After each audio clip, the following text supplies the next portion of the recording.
been diagnosed with it, but the spelling mistakes, I forgive him for that completely. The lying about how long he was there, he could have got out of an awful lot better and really shouldn't have done it. But I actually admire the fact that he is through to the final when clearly he struggled with his education, and I wouldn't actually kick him too much for that. If you're going to lie and you went for 4 months to Thames Valley, say you went to Cambridge. Yeah. Have you ever told a lie? On a CV? CV? Oh, right. Well, I think... I'm going to stick my neck out here and say that every single person lies on their CV in the section we like to call hobbies and interests. Anybody who does not write the words television and masturbation...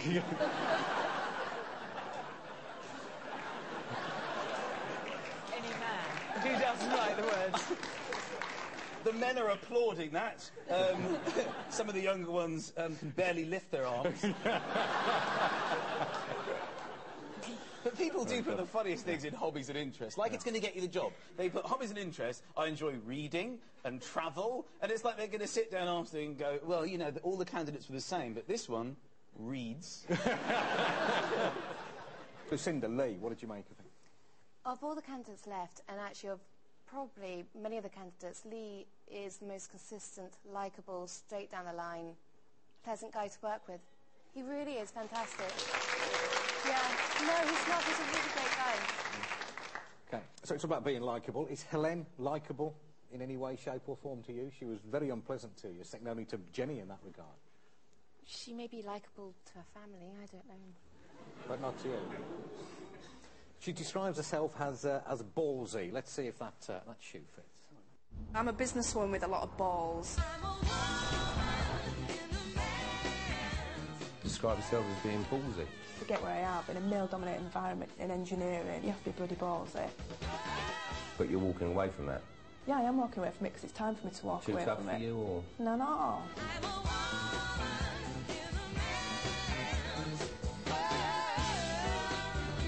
She's had some tough knocks, she's got herself up, she's got on with it, she's very well rounded, and she would offer a different dimension. Slightly different, if I'm honest. She works in a very sterile corporate environment. I didn't see any real fire in her. If you put me into your business, Sir Alan, I will 100% deliver for you. I wouldn't have done so well in a global company. There's no hiding places there. If you don't do well, you get fired. It's as simple as that. Helene played the I had a difficult childhood card, if you like to put it cynically like that. You know, don't doubt that she was sincere. But did it soften your thoughts about her? I sort of don't feel one way or t'other about Helene, actually. The one thing I really that annoys me that she said is, as a woman in a male-dominated environment, just so boring. Yeah. You know, so boring. Get over it. You know, the life is a male-dominated environment. Just get on with it. You know, it's just dull. Says Michael, sandwiched humbly between these two powerful women. What did she do for you, Michael? She's quite boring. She had this one line of attack, which was that she's worked in this male-dominated environment. It's a I mean, just listening to her, it's a very corporate environment. I've worked very hard, and you know, I wouldn't still be employed by them if I wasn't very brilliant. And I'm so brilliant, and I'm still and they're Americans, and they're very angry people. And it's just like, what are you doing? I'm falling asleep. Right. Give me, and then I have to go, and just as I'm nodding off, I get, that's what I'm talking about. Let's have a look at Alex. Now, he played the youth card, but he... Once or twice. Yeah, once or twice. But he played it to the wrong people, didn't he, in the shape of Paul Kemsley and Karen Brady, who started very, very young themselves. I'm 24 years old. I can't extend my age.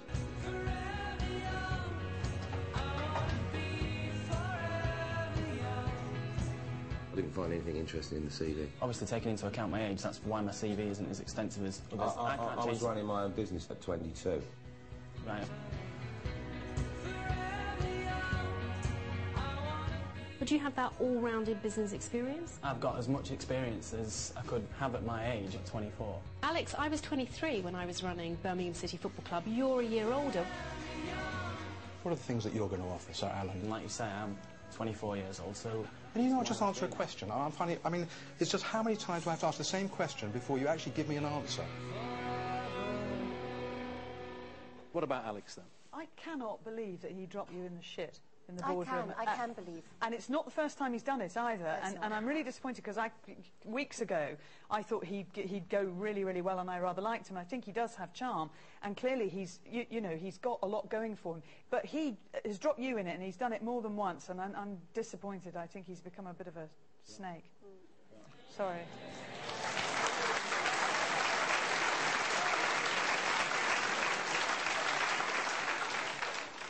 Michael? Yes, Alex has unravelled. I've never seen anyone so defensive. It's almost like, hello, what have I done? Hello, why? Why are you saying hello? I'm 24. It's very bizarre watching him. And then also, during it, he also said, because there's so much business, because obviously I'm not in business, but so much jargon. It's a nonsense speak. And he said, I'm very agile. That's something you need in the office? It's like sometimes Alan Sugar comes in with a set of knives. Well, quite possibly, actually. That's not going to happen. Agility is not the thing. And I speak English, in brackets, fluently. Come on. What are you, kid? Are you out of your mind?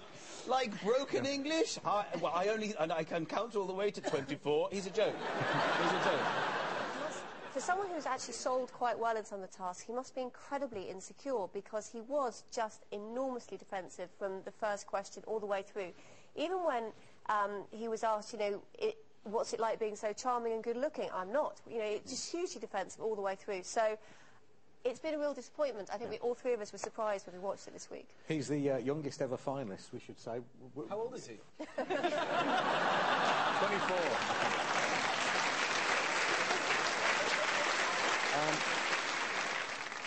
So that's 3 of the candidates covered. The final finalist is Claire, about whom it is generally agreed that she's a bit of a chatterbox.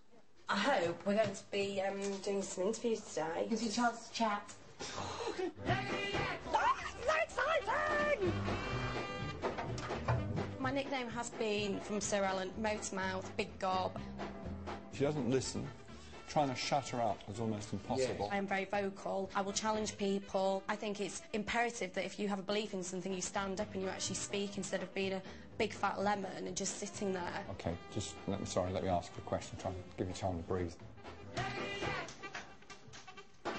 At quite an early stage in this process, I recognise that she does talk a lot. To be fair, she seemed to have